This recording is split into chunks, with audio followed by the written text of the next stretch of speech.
Ingatlah diri kita. Ku anfusakum wa ahlikum naron. Hindarkan keluarga kita, diri kita dari api persengketaan, api pertikaian, api permusuhan. Kanan kiri sudah terjadi. Kembalilah pada budaya bangsa. Jangan lengah. Dasar negara kita yang 5 itu, yang dijadikan dasar itu, itulah budaya. Budaya yang menurut kita itu spesifik Indonesia dan universal.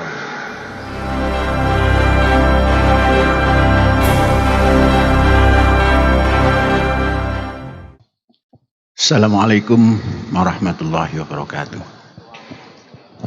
Saudara sekalian, alhamdulillah kita sudah dapat mengikuti acara yang kita selenggarakan, yang kali ini narasumber dari Amerika Serikat, seperti yang saudara ikuti tadi. Saudara-saudara, mudah-mudahan masih nyambung dengan apa yang dikuliahkan tadi.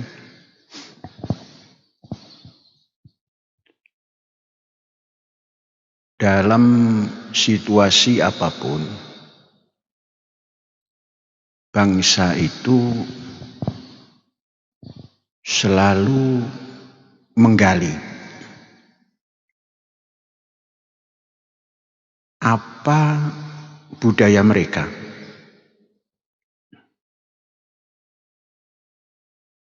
Sebab dalam kehidupan itu intinya adalah budaya, kemudian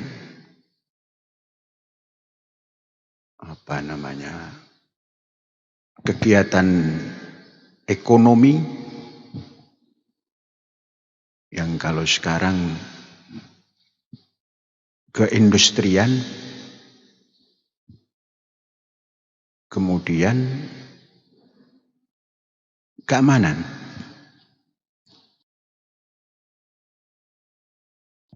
Budaya nanti kita bahas. Dan ekonomi itu selalu dikaitkan dengan di zaman sekarang ini adalah keindustrian. Terus keamanan itu selalu disangkut pautkan dengan pertahanan, entah itu militer dan lain-lainnya. Ketiga hal ini harus punya landasan yang kuat, sehingga budaya tidak dicari-cari. Kemudian ekonomi atau industri juga tidak dikait-kaitkan dengan kekuatan-kekuatan yang saling bertabrakan. Kemudian keamanan juga seperti itu. Karena keamanan itu menyangkut pertahanan, pertahanan itu menyangkut kemiliteran, kemiliteran itu menyangkut persenjataan yang dimiliki.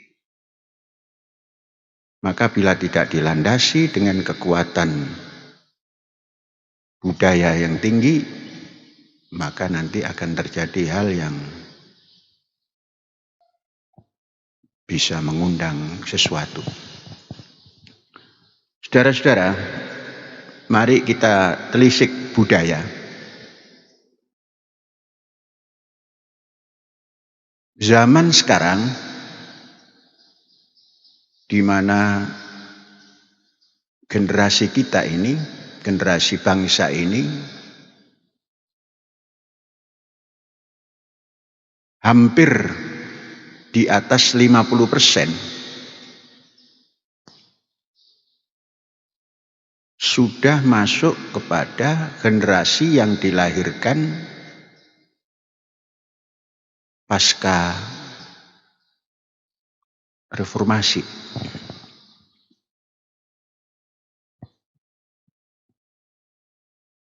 Maka mereka kehidupannya sudah sangat beda dengan generasi yang dilahirkan sebelum reformasi. Cara berpikir beda, cara berbuat beda, cara mengambil kesimpulan yang pun beda. Karena mereka memiliki satu senjata yang luar biasa, yaitu penguasaan sains dan teknologi, khususnya teknologi yang gampang ditempuh, yakni IT. Maka tatkala mereka ini sebagai bangsa harus diajak kepada apa budaya bangsa itu. Saudara-saudara, tadi dalam pembicaraan berdialog dengan profesor tadi, saya menyanyi 17 Agustus tahun 45. Itulah hari kemerdekaan kita, hari merdeka, nusa dan bangsa. Hari lahirnya bangsa Indonesia. Jadi bangsa Indonesia lahir tahun 1945. Siapa yang melahirkan?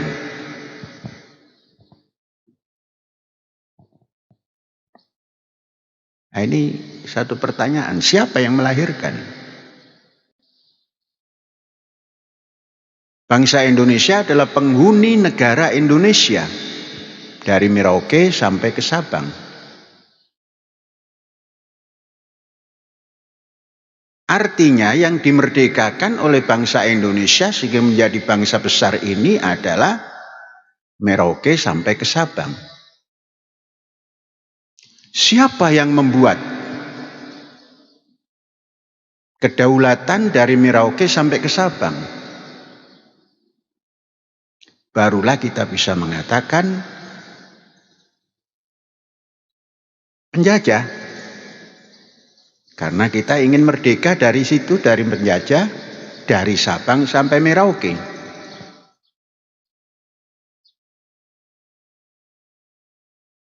Kita harus masuk ke situ. Karena menurut sejarah, kekuatan yang menjajah, yang kemudian menjadi Indonesia, yang oleh penjajah itu dinamakan Hindia Belanda, itu ratus tahun. Bukan sehari dua hari, bukan puluh tahun, ratus tahun. Nah, di situ ada penanaman budaya, diakui atau tidak diakui. Satu, budaya yang ringan saja. Saudara-saudara, kaum muslim pasca merdeka itu bangga kalau pakai jas, pakai songkok, pakai sarung. Dari mana itu jas? Sebab apa? Jas yang dimiliki oleh sultan-sultan bukan jas yang seperti dipakai oleh muslim Jawa ketika itu. Jas yang cingkrang. Jas yang disobek belakangnya, yang tidak enak dipandang. Maka muslim Jawa pakai jas, pakai sarung. Karena ketika itu sarung adalah identitas sebagai seorang yang beragama Islam. Kemudian sabuk, entah yang kecil, entah yang besar. Tidak pernah ada muslim pakai jas pakai sarung, tidak pakai sabuk. Maka orang Betawi sabuknya sabuk yang warna hijau yang besar 5 cm. Orang Madura juga begitu. Orang Gresik juga begitu. Kemudian songkok. Itu budaya sedikit kecil kan. Pengaruh dari mana itu? Bukan dari Mataram yang memiliki kerajaan. Bukan dari Sultan Cirebon yang memiliki kerajaan. Tapi dari para kiai yang mengambil yang lebih necis, yakni berjas. Tengok anggota parlemen tahun 50-an. Yang muslim rata-rata pakai jas, pakai sarung, pakai songkok. Tengok Pak Isa Ansori, Kiai Haji Isa Ansori. Kemanapun begitu. Budaya. Pengaruh siapa itu? Jas? Ya pengaruh dari Belanda. Artinya dari orang Eropa lah. Yang pakai jubah-jubah itu belakangan saja. Dulu tidak ada yang berjubah kecuali orang Arab. Saudara-saudara, itu bukan pembahasan kita ya. Jadi budaya yang dilahirkan oleh bangsa Indonesia bukan budaya yang didapatkan dari lain-lain kecuali dari Hindia Belanda. Maka karena ingin merdeka,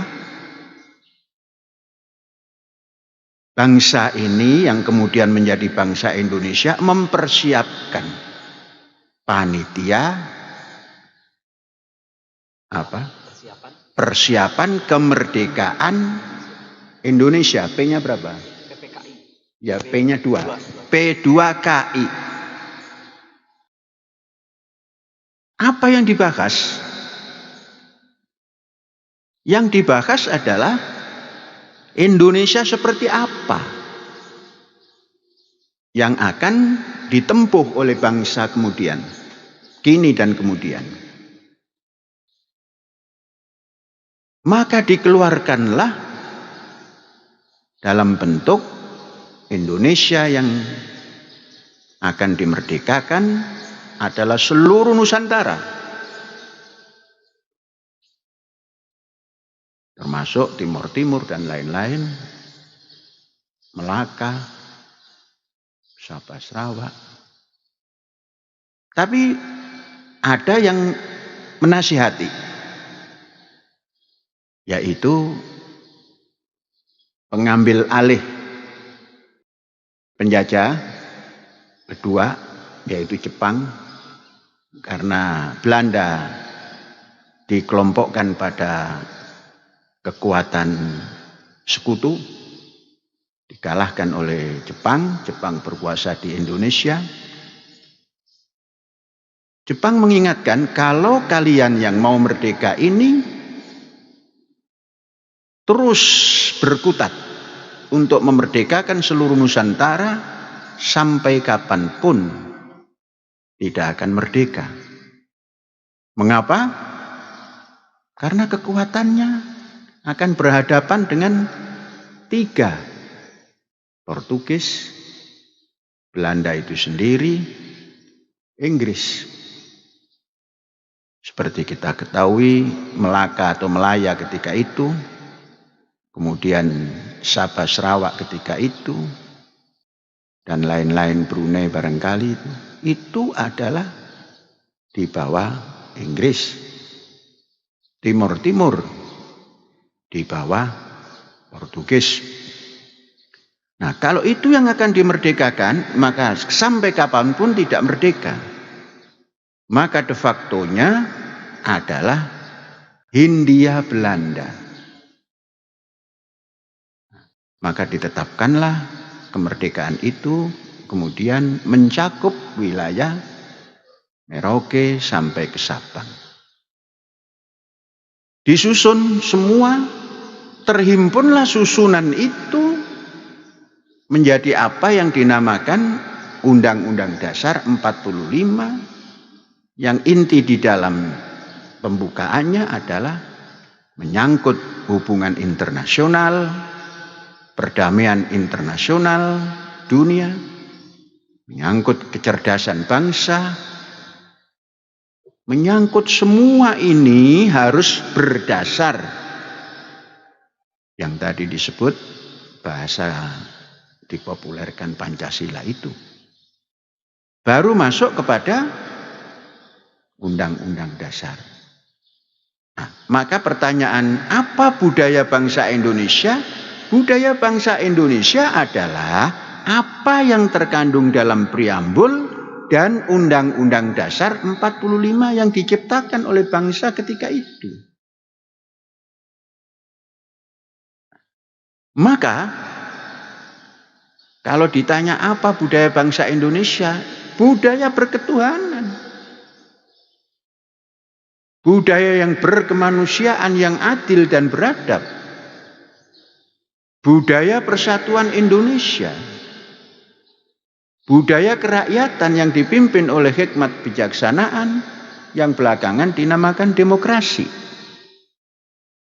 Budaya mewujudkan satu keadilan sosial bagi seluruh rakyat Indonesia. Itu hakikat budaya bangsa Indonesia. Yang kalau ditanya Indonesianya itu warisan siapa? Warisan Hindia Belanda.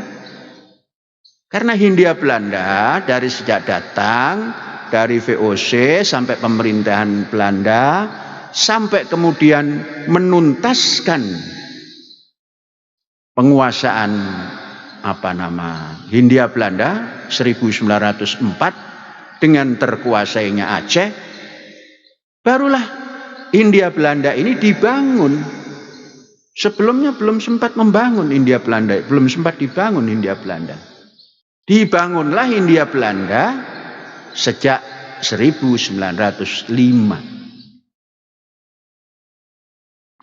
Saudara-saudara, jadi menerjemahkan budaya Indonesia, kalau seperti itu akan ketemu. Oleh generasi sekarang akan ketemu. Tapi kalau budaya Indonesia dibawa kepada Majapahit, Gajah Mada, kemudian kesultanan-kesultanan yang lain, ini sulit. Bagaimana? Pernahkah Majapahit itu mendeklar bahwa kekuasaan Majapahit adalah dari Sabang atau Merauke sampai ke Sabang?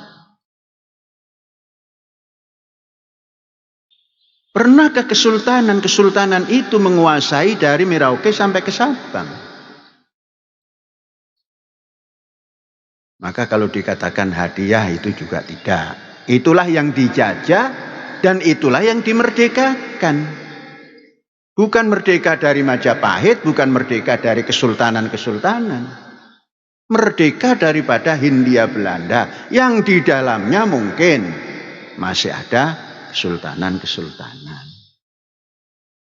Jadi budaya bangsa Indonesia menelusurinya. Mari kita jabarkan budaya itu seperti yang tadi. Itu budaya. Kemudian ekonomi. Ekonomi mestinya berlandaskan kepada budaya. Mesti berlandas pada budaya. Maka ekonomi Indonesia yang sekarang industrialisasi Indonesia ini mesti berlandaskan pada budaya Indonesia. Nah, ekonomi masuk juga politik. Politik semestinya juga berdasar pada budaya Indonesia. Apa menjadi mundur kalau politik berbudaya Indonesia? Tidak berbudaya Amerika Serikat. Amerika Serikat punya budayanya. China punya budayanya. Eropa punya budayanya. India punya budayanya.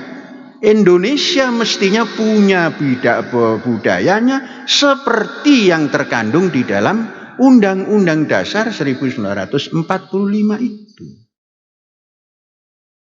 Apakah itu anti demokrasi? Tidak. Demokrasi itu sekedar istilah dan tidak segala-galanya. Tapi budaya bangsa Indonesia adalah kerakyatan yang dipimpin oleh hikmat kebijaksanaan dalam permusyawaratan perwakilan. Kalau ini masih termaktub, maka harus kembali ke situ, berpolitika, berdemokrasi kalau masih mau mengatakan demokrasi bukan kerakyatan, berekonomika. Ini landasan budaya kepada ekonomi dan industri. Kalau seperti ini kita berbudaya dan seperti ini kita membangun perindustrian dan perekonomian, maka bangsa ini bisa dipersatukan. Karena apa? Ekonomi pun kerakyatan. Yang ada pimpinannya itu apa? Hikmat kebijaksanaan. Setelah dipimpin hikmat kebijaksanaan itu dalam bentuk dan tempat seperti apa? Permusyawaratan, perwakilan. Kita bisa merasakan apa produk 1945 dan apa yang diproduk oleh 2004 Undang-Undang Dasar itu. Apa hasilnya? Dan apa yang dirasakan? Saudara-saudara, ini dalam rangka menelisik budaya, ekonomi, dan politik bagi bangsa kita. Harus memiliki identitas keindonesiaan. Mengapa Amerika bisa ada di mana-mana? Itu mempertahankan identitasnya.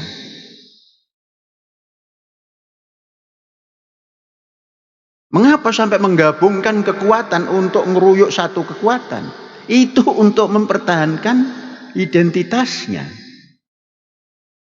Nah, bangsa Indonesia sudah memiliki budaya yang termaktub di dalam preambul dan Undang-Undang Dasar 45, dan semestinya itu landasan budayanya untuk membangun ekonomi dan lain-lain tadi, politik. Ada satu lagi, keamanan. Keamanan itu pasti menyangkut kepada kemiliteran. Kemiliteran mesti menyangkut pada persenjataan, kelengkapan, baik itu laut, darat, udara. Mengapa saya menyebut laut didahulukan? Karena memang 75% Indonesia itu digenangi oleh air laut. Mengapa udara? Darat dulu baru udara. Bil barri wal bahri wal jawi.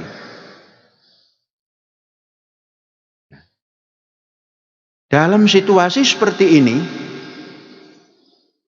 gawat, kemana-mana gawat, bangsa Indonesia semestinya sudah berani tampil untuk mempertahankan keamanan dengan modal bangsa yang cerdas ini.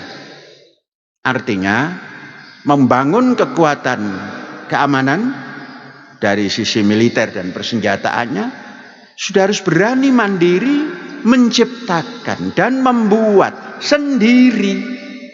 Nah, sehingga ada produk Indonesia yang bisa dipakai oleh bangsa Indonesia. Bangsa-bangsa lain yang sudah mandiri seperti itu. Kita tengok Cina. Pada tahun yang sama, di tahun 1990-an, sama-sama belum punya apa-apa. Karena bertekad mandiri, Cina mempunyai apa-apa.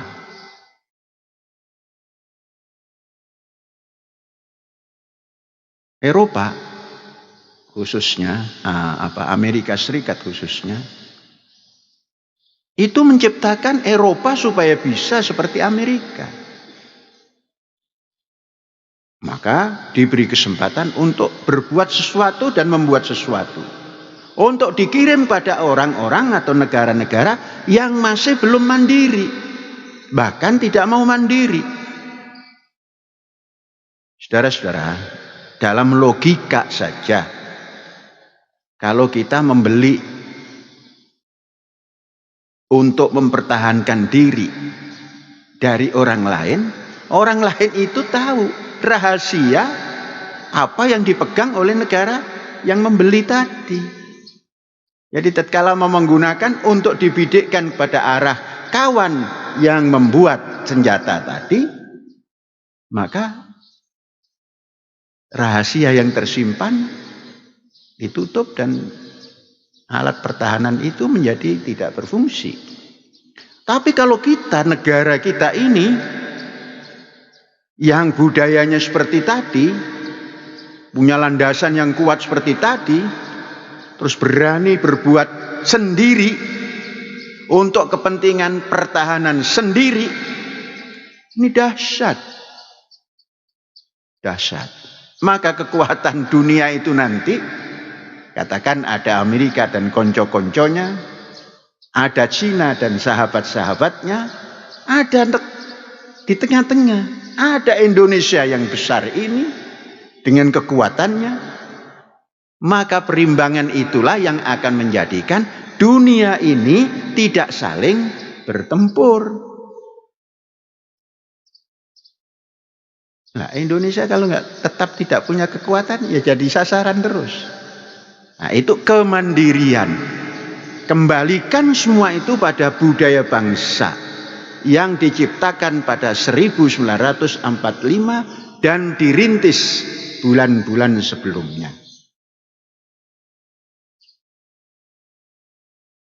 Oh, mengapa saya kok bicara seperti ini? Ya, ingin bicara saja gitu kan. Jangan bicara Rusia dan Ukraina saja. Ingatlah diri kita. Ku anfusakum wa ahlikum naron. Hindarkan keluarga kita, diri kita dari api persengketaan, api pertikaian, api permusuhan. Kanan kiri sudah terjadi. Kembalilah pada budaya bangsa. Jangan lengah. Dasar negara kita yang 5 itu, yang dijadikan dasar itu, itulah budaya. Budaya yang menurut kita itu spesifik Indonesia dan universal. Nah, saudara-saudara, ini saja sebagai imbuhan daripada profesor tadi. Kalau tadi saya juga memberikan imbuhan tentang Cheng Ho, begitu sulitnya menetapkan agama Cheng Ho, maka kita jujur saja. Kita jujur saja. Cheng Ho bukan tipe orang yang murtad dari keagamaannya. Cheng Ho bukan gampang meninggalkan agamanya untuk masuk ke agama lain. Cheng Ho tidak pernah menjelek-jelekkan agamanya dan tidak pernah menjelek-jelekkan agama lain. Itulah toleransinya. Maka tatkala saudara-saudara mendengar orang yang mengoceh tentang apa saja, jawabannya adalah diam. Kan anjing tetap menggonggong, karapan tetap berjalan. Kalau perlu anjing itu dipelihara supaya tetap menggonggong di samping kafilah yang berjalan dengan tenang dan pasti ke depan. Hadza wallahu yar'ana wa yahfazuna walhamdulillahirabbil alamin. Merdeka.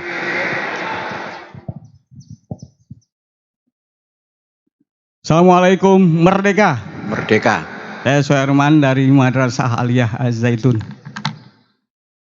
Dari pemaparan profesor dan saya menyimpulkan Pertama, ke 30 negara termasuk ke Afrika Timur, Cheng Ho tidak pernah melakukan peperangan. Semuanya misi perdamaian. Yang kedua, keluarga Cheng Ho bermazhab Hanafi, dia Hui. Setelah itu, Cheng Ho masuk ke dalam dinasti Ming. Dinasti Ming ini adalah dinasti Han, tapi dikenal sebagai dinasti Ming karena muslimin, kaum muslimin. Cheng Ho diutus oleh... Nanti dulu, jangan digabung antara dinasti Han dengan Ming. Itu berdiri sendiri Ming itu. Iya, Bi. Jangan digabung. Han sudah selesai. Baik, Bi. Yaitu pengganti dinasti Yuan. Ya. Ya, seperti Orde Baru dan Orde Lama dan Orde Reformasi begitu loh. Iya, Bi. Jadi kita pahami bahwa dinasti Ming ini dinasti Muslim yang mengutus 20.000 pasukan yang di bawah Panglima. Dinasti Ming bukan dinasti Muslim. Itu dinasti Cina asli, bukan Yuan. Tidak pernah ada dinasti Muslim di negeri Cina. Iya, Bi. Nah, coba terus. Cheng Ho kemudian berdakwah ke Indonesia dan ke 30 negara itu menyebarkan Islam. Nah, saya khawatir kalau ada yang menyatakan bahwa Cheng Ho bukan Islam, ini akan memutus mata rantai benang merah sejarah antara Islam yang dibawa oleh Muslim Cina dengan kita saat ini, sehingga memunculkan intoleran dan konflik antar ras. Kita memahami memang para imperialis selalu mengirim antropolognya untuk mencari kelemahan bangsa tersebut, seperti di Aceh, Abdul Ghaffar atau Snowhornje. Maka ini juga kita pertanyakan, bisa saja motivasi meneliti Islam Jawa, apa yang ingin dikehendakinya. Jadi Cheng Ho tetap Muslim, apa yang disampaikan oleh saya setuju. Demikian, walhamdulillahirabbil alamin. Ya, begini. Kita jangan terlalu mengedepankan suudzon dulu, tapi keilmuan dulu, baru nanti disimpulkan. Sejarah jangan disimpulkan sendiri. Di dunia Cina dari dulu belum ada itu yang namanya dinasti Muslim, itu belum ada. Tapi bekerja sama dengan Muslim ada. Contohnya tatkala Han masih ada, itu Khalifah Utsman itu sudah berhubungan dan dipersiapkan tempat-tempat yang untuk Muslim. Nah, itu diambil oleh Yuan. Yuan itu bukan dinasti Cina. Dinasti Jenghis yang mencinakan. Direbutlah oleh orang Cina yang tercipta dinasti Ming. Dinasti Ming ini masih dilingkari oleh kekuatan Muslim. Nah, itu baru benar. Apa? Istrinya masih muslimah. Tokoh-tokoh penasihatnya masih para Muslim. Kemudian tatkala Cheng Ho itu adalah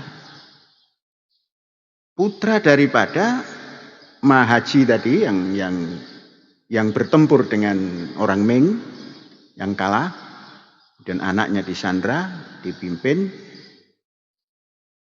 Tidak pernah ada cerita bahwa Ming memurtadkan Cheng Ho. Nah, perjalanan Cheng Ho ke seluruh wilayah Nusantara ini adalah tugas negara untuk menyelesaikan kaum pemberontak Cina yang tidak pro kepada Ming. Nah, karena mereka ini adalah anti dinasti Ming dan bajak laut yang tangguh, membawalah Zheng He ini pasukan yang maha besar ketika itu. Mengapa kok maha besar? Katakan 100.000 lebih. Dengan armada yang bukan seperti armada sekarang. Kapal kayu yang dibuat untuk melengkapi perjalanan. Yang dibawa kebanyakan Muslim. Nah, ini bisa disimpulkan betapa kuatnya. Tidak pakai mazhab dulu. Bahwa tokoh-tokoh kekuatan Muslim.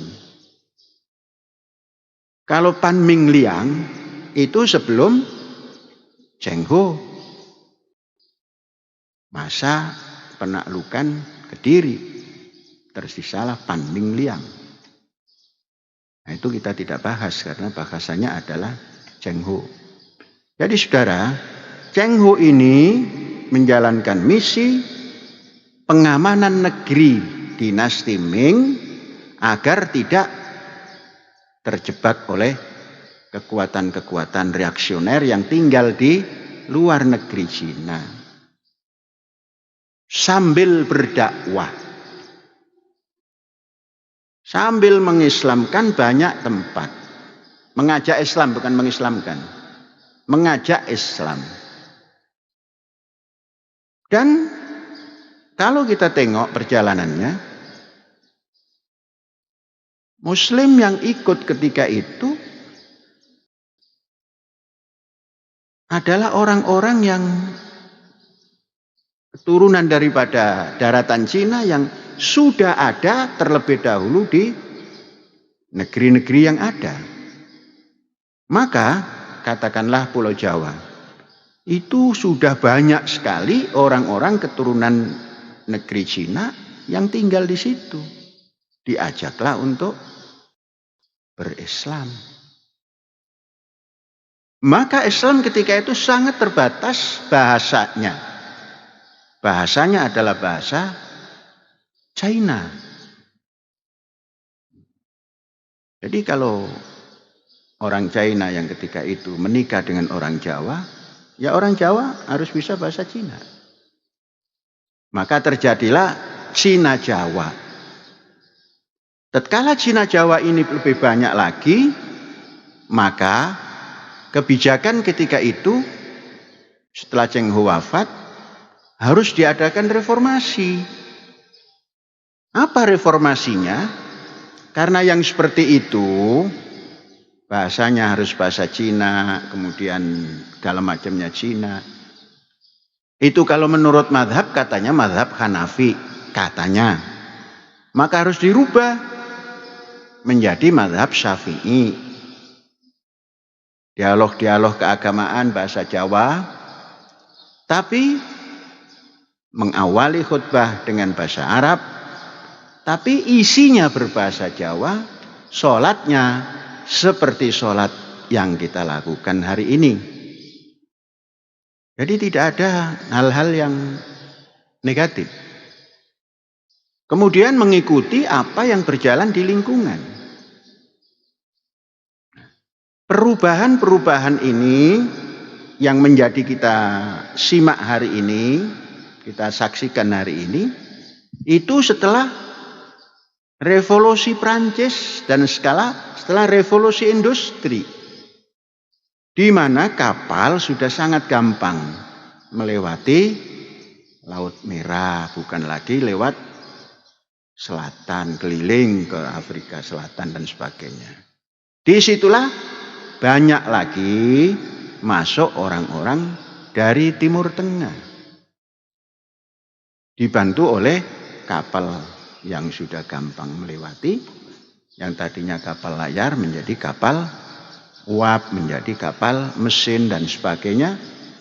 Disitulah diperkenalkan Islam yang hitam putih. Kalau datang dari Saudi, ya Islam yang dianut oleh Mamlaka As-Saudiyah Al-Arabiyah.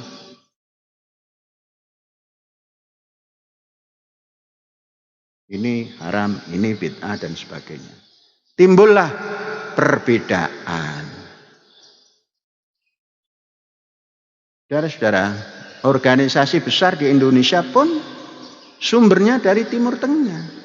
Tapi sampai di Indonesia, ada yang masih berpegang pada nilai-nilai keindonesiaannya atau nilai-nilai kejawaannya. Ada yang berpegang pada pemurnian menurut bahasanya. Sampai hari ini tidak bisa pernah bertemu. Malah di satu tempat ada mengatakan itu bukan Islam. Nah, ini saudara-saudara jangan pakai di buruk sangka. Apa buruk sangka itu? Oh, itu ingin memadamkan nilai-nilai Islam dengan melewati Islam Jawa. Memang ada. Pusat Islam Jawa itu ada. Mengapa? Karena memang awalnya Indonesia ini statnya dari Jawa. Jadi kalau ada Kristen Jawa atau Kristen Manado atau Kristen ini memang dari statnya. Jadi bukan untuk mengeliminir. Maka tatkala ada orang mau mengeliminir dengan penelitian-penelitiannya, kita jangan terbawa, kita punya sikap. Nah, sikap itu dengan mempelajari secara ilmiah dan secara akidah. Jangan didepankan, oh ini ingin mendiskreditkan Islam atau mengeliminir Islam. Semua orang ingin seperti itu. Tapi semua kita Muslim punya kekuatan untuk menandingi itu. Bacalah, katakan wa makaru wa makarallah wallahu khairul makirin. Bukan berarti kita serahkan ke Gusti Allah, nanti Gusti Allah yang muter kepalanya, bukan. Makrullah itu bukan begitu. Ketahanan kita sebagai Muslim jangan pernah tergiur oleh gempuran-gempuran yang macam-macam itu, yang berkata ini, kata itu. Ya tadi itu anjing menggonggong, karapan terus berjalan. Kalau dulu kafilah kan, kafilah itu nggak bisa cepat karena onta. Kalau karapan bisa, karena apa? Pakai mesin. Tambah gagal lagi, ketinggalan gonggongannya itu. Nah itu, jangan mendahulukan suudzon. Dahulukan nilai-nilai ilmiah dan kita persiapkan. Jangan mengatakan orang itu kuat. Kalau ada orang itu seperti kuat, karena kita lemah. Sering kan saya sampaikan, mengapa Singapura kuat? Ya karena kita lemah.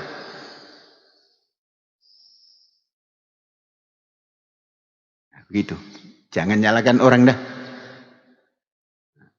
Mengapa kita kuat? Umpamanya. Ya karena kita belajar terus. Kapan? Kapan-kapan pasti terjadi. Indonesia must be strong. Nah, kan begitu. Dari sejak berdiri Ma'had ini kita sudah katakan Indonesia must be strong. Ya sudah, itu saja.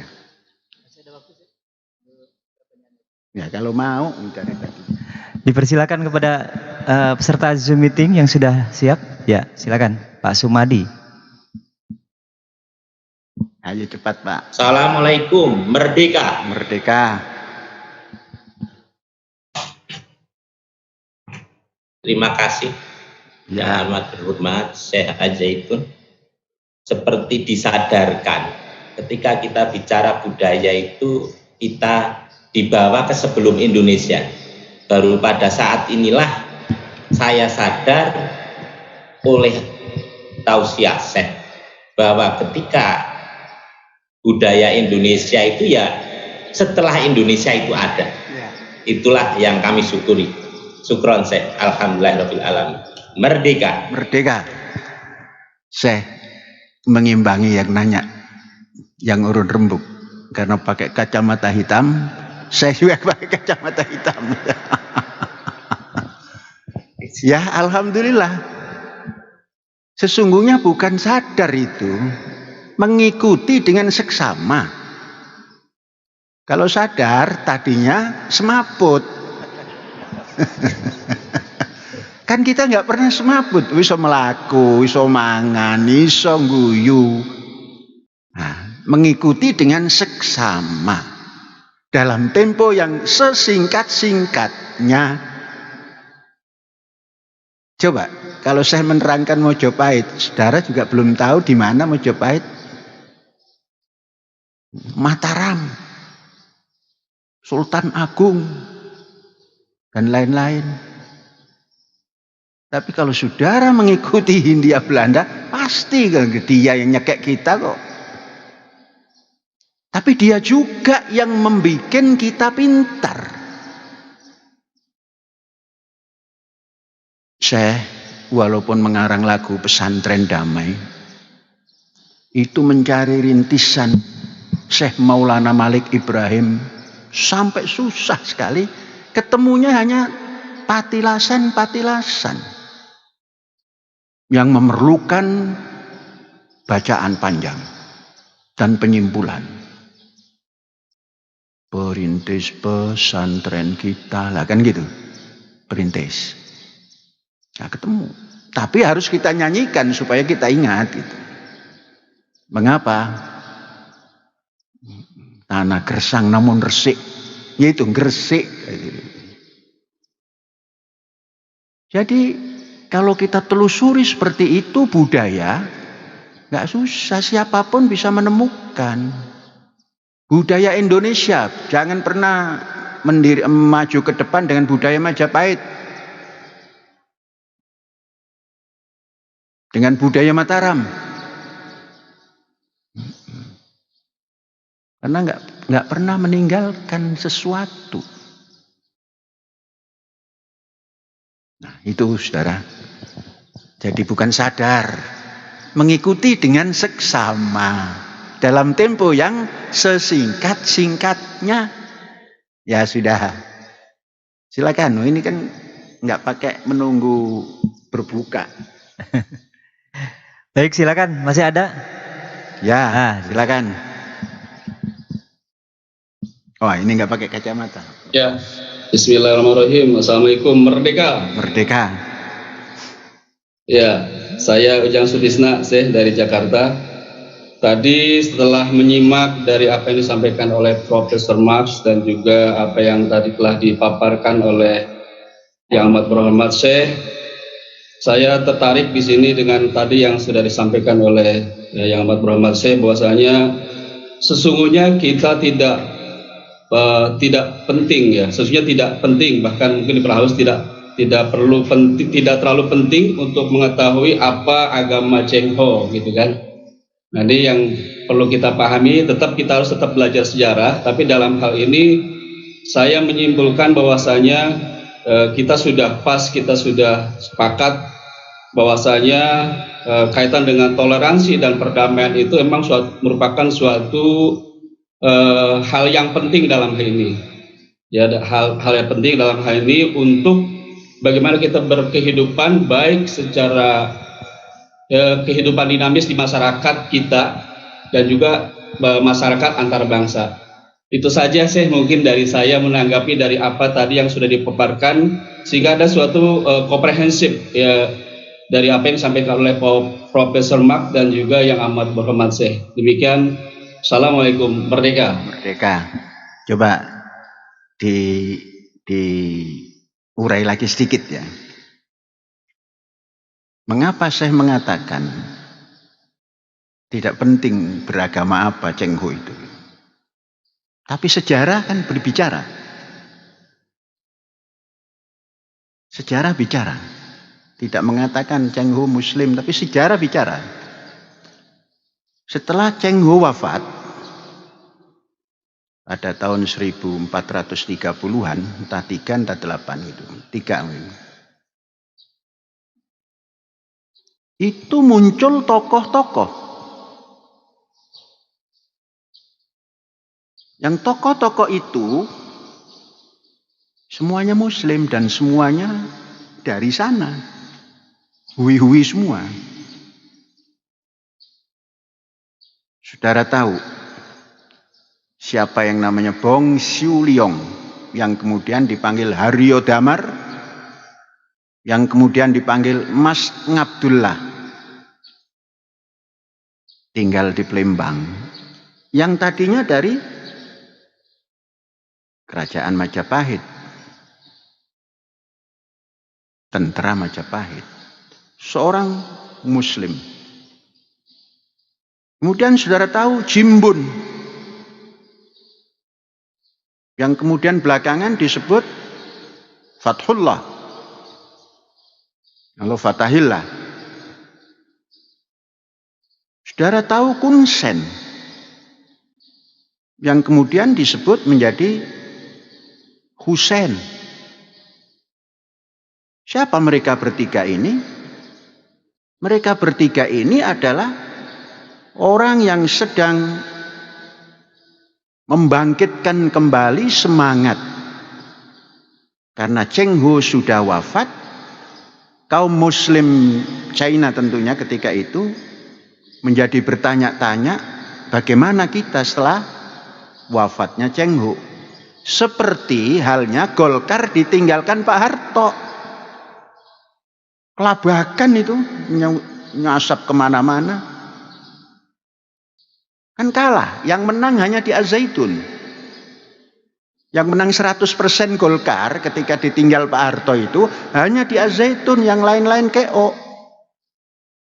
Nah, persis seperti itu tatkala Cheng Ho wafat, orang-orang sekitar ini merasa bagaimana? Baru datanglah tokoh-tokoh reformasi tadi. Ada Haryo Damar yang tinggal di Palembang, kemudian ada Jimbun yang bersama di Palembang, ada Kun Sen yang bersama di Palembang, putra daripada Haryo Damar. Masuklah ke Jawa ini melalui Losarang. Pangkalannya pangkalan Bong. Mengapa ada Bong Siu Liong? Berjalanlah ke timur sampai kemudian Demak Bintoro.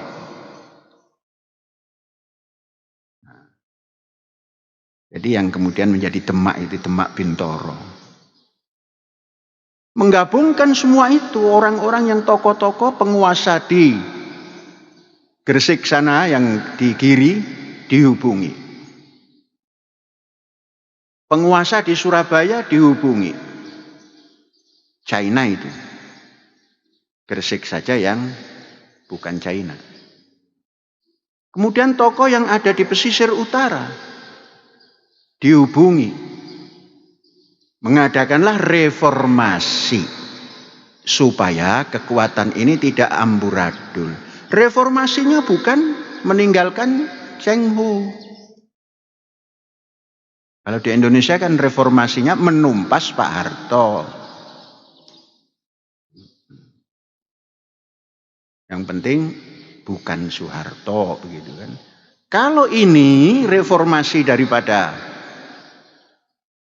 Haryo Damar, kemudian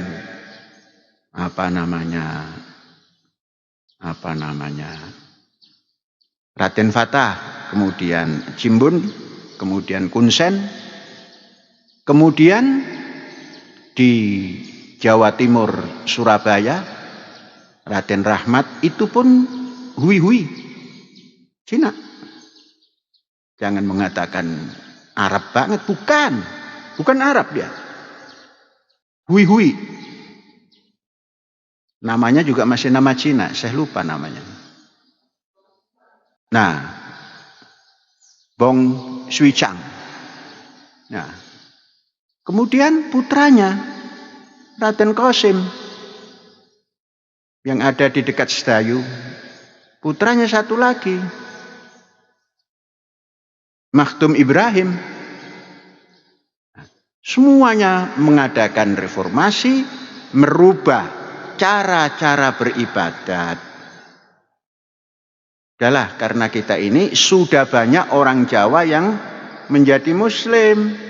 Lebih baik bahasanya bahasa Jawa. Itulah yang dinamakan Islam Jawa. Muslim Jawa. Enggak usah di suudzoni, buruk sangka. Ya bagus ada Muslim Jawa. Muslim Amerika aja dibangga-banggakan. Mengapa Muslim Jawa dicurigai? Wah itu kejawen. Lah memang ada di Jawa, majak ke Sundan. Sampai di Sunda Pasundan. Sampai di Melayu, Islam Melayu. Melayu itu hebat. Mengapa? Karena jalannya cepat. Kata orang Jawa, wong Melayu. Corone coro Melayu, hebat. Karena apa? Lari menurut bahasa Jawa. Nah, jadi seperti itu perubahannya. Adzan yang tadinya pakai bahasa seberang sana, nggak banyak yang paham karena memang sudah biasa. Kalau ngomong lai-lai bawa mencucau pang itu ngajak sholat, ya datang orang. Nah sekarang itu dirubah menjadi coro Arab. Coronya bahasa, bukan coro budaya ya. Coro itu menurut orang Jawa ada dua makna. Satu coro bermakna bahasa, satu coro bermakna budaya.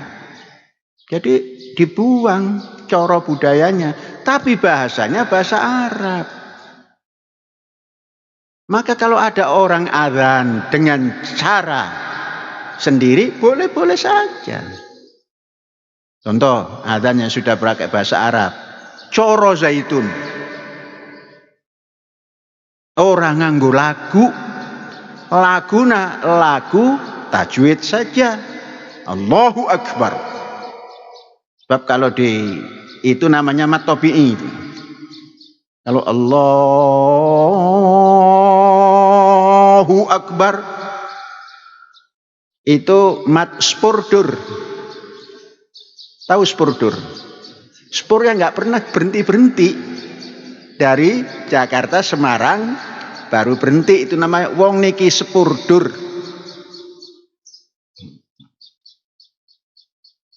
Allahu Akbar. Allahu Akbar. Boleh apa tidak? Ya boleh, kan enak kedengarannya. Ini ada anekdot. Malaikat bertanya tatkala mendengar azan di Az-Zaitun. Entah ini gaya Bilal, entah gaya siapa, yang penting di Az-Zaitun. Gusti, ini ada orang azan kok suaranya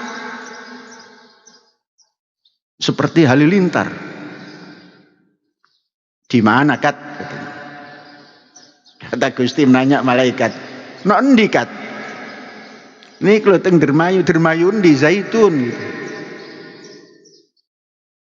Kepiye ciring? Allahu Akbar, Allahu Akbar. Ya bener kat, gak apa-apa. Njaluk apa iku? Njaluk rezeki yang melimpah. Kayak ono.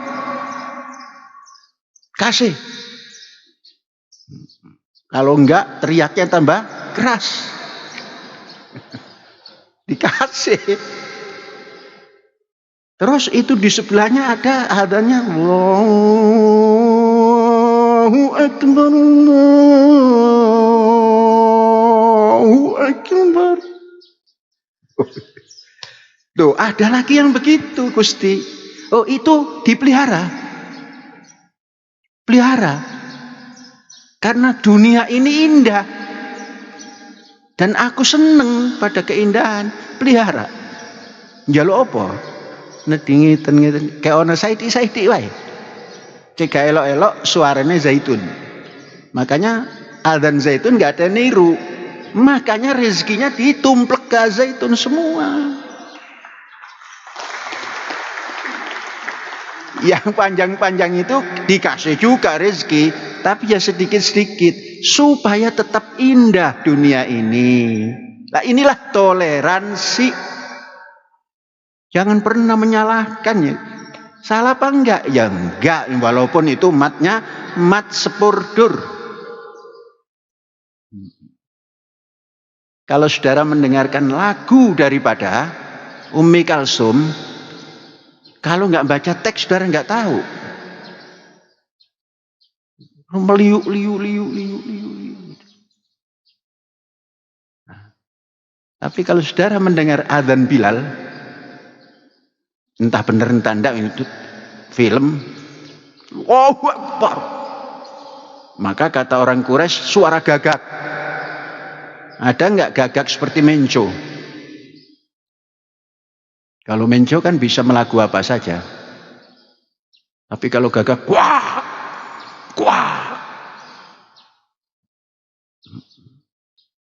Sudah, jadi begitu ya. Jadi reformasi yang diciptakan itu oleh 5 tokoh, 6 tokoh tadi berjalanlah. Dan menjadi toleran. Wong Jawa yang masih Hindu, Buddha ngundang, ya datang. Nikah hari datang. Tapi baca tahlilan. La ilaha illallah, la ilaha illallah. Sopo sing larang tahlilan? Artinya la ilaha illallah. Tapi di tempat orang Hindu, lalu Hindunya saja nggak melarang. Akhirnya berbondong-bondong. Nah, itulah yang namanya beragama yang toleran dan damai. Masuk wayang itu haram no. Bayang-bayangmu juga ada, berarti haram kamu ini. Wayang itu bayang-bayang kan? Saudara ini wayang. Nggak nampak orangnya, tapi tidak bisa dipegang. Nah, wayang masih nampak dan bisa dipegang. Maka peganglah parikesit. Siapa parikesit itu? Namanya juga cerita. Dialah tokoh yang tidak suka perang, tapi menerima kunci daripada kerajaan Astinalaya. Jadi kalau mau jadi pengagum wayang, jangan Pandhawa 5 tukang perang kabeh iku. Balakurawa tukang perang, Pandhawa 5 bapake perang. Sing ora perang anake Arjuna, anake Abimanyu kuwi parikesit minggir terus. Ditantang ya, mek guyu laka-laka. Disuduk mek mantuk-mantuk. Ora tedas tapak paluning pandhe sisaning Gurindo. Bukan karena enggak mempan dibacok. Ada seliuran berita, ya sudah suruh lewat. Akhirnya semua menyerahkan iki lho kuncine. Cekelen negara Astinalaya. Begitu. Jadi terjadi reformasi. Wah, itu namanya kejawen nggak apa-apa. Itu Al-Zaitun juga kejawen. Kenapa? Setiap Jumat Kliwon mengadakan acara nggak apa-apa. Pendak dino itu 35 hari untuk mempermudah ingatan. Jadi semuanya bukan hari Jumat tapi pada Kliwon. Yang tidak paham Kliwon Legi belajar. Namanya dunia ini harus belajar terus. Yang nggak paham belajar. Yang sudah paham ngasih tahu. Ya sudah. Mumpung pagi ini acaranya. Kalau sore kan mau maghrib. Silakan kalau masih ada. Masih ada. Silakan. Ibu-ibu. Ya silakan. Assalamualaikum, Syekh. Waalaikumsalam. Mana saya Merdeka? Gina dari Jakarta. Syekh. Merdeka. Merdeka. Nah, gitu. Ya. Begini tadi saya dengar tentang kisah Panglima Cheng Ho ya Memang saya dengar sejarahnya juga kadang nggak sama, simpang siur gitu. Tapi yang terpenting bagi saya sekarang, menurut tips dari saya itu bagaimana ya, khususnya kepada saya sebagai seorang ibu gitu. Cara menggiring generasi muda agar sadar bahwa setiap latar belakang sejarah itu haruslah menjadi spirit untuk menjadikan Indonesia lebih baik, damai, dan penuh toleran. Begitu terima kasih. Ya, yang diterangkan panjang lebar tadi, itu isinya yang sampean inginkan. Ya sudah, jangan terlalu membincangkan simpang siur itu, jangan. Simpang siur itu diganti simpang nyiur. Jadi nyiur melambai itu simpang siur itu, tapi kita ganti nyiur. Di tepi pantai ada tidak sekarang ini nyiur yang melambai di tepi pantai? Mari kita tanam. Nah itu kalau cinta Indonesia, lagunya sudah ada, tapi nyiur melambainya di tepi pantai sudah tidak ada. Nah, tatkala berkibarlah benderaku, lambang suci gagah perwira di seluruh pantai Indonesia. Poro-poro pantai Indonesia, pantai Indramayu yang sedikit ini saja, bendera merah putihnya baru ada di Diansari, Eretan Kulon. Nah nanti kalau sudah jadi, yang ikut itu nyiur ditanam, kemudian bendera dipasang. Daripada nanam bendera, nanam tiang bendera pakai besi, ditempelkan di batang nyiur, gagah itu. Nah itu Indonesia namanya. Cintai Indonesia seperti cita-citanya. Maka lagu kebangsaan, lagu-lagu yang diwajibkan kita bisa, itu isinya adalah cita-cita Indonesia, budaya Indonesia. Jangan jauh-jauh mencari budaya itu. Gali apa yang telah disampaikan oleh pendahulu kita, Indonesia Raya ini. Ya, itu saja pesannya. Alhamdulillahirabbil alamin. Masih sih. Ya, satu lagi. Ya. Jadi kami hanya ingin supaya kami yang terutama di luar Jawa ini mampu mandiri, sebagaimana juga keinginan saya supaya kami bisa mengikuti program-program yang dilaksanakan oleh Al-Zaitun dengan sempurna. Itu saja bagi kami doanya. Begini, jangan terlalu sering mengatakan kami yang di luar Jawa. Sebut saja titik kita berhenti. Di mana? Kami di Jambi. Jadi Indonesia itu bukan Jawa. Jambi juga Indonesia. Sedikit-sedikit saya yang di luar Jawa. Jangan. Di Jambi. Maka enak dengan Jambi gitu. Nah kalau mau ikut buat. Ya, amin. Ya, alhamdulillah. Ya sudah. Baik, hadirin sekalian, cukup untuk tanya jawab atau sesi tanya jawab pada kuliah umum ini.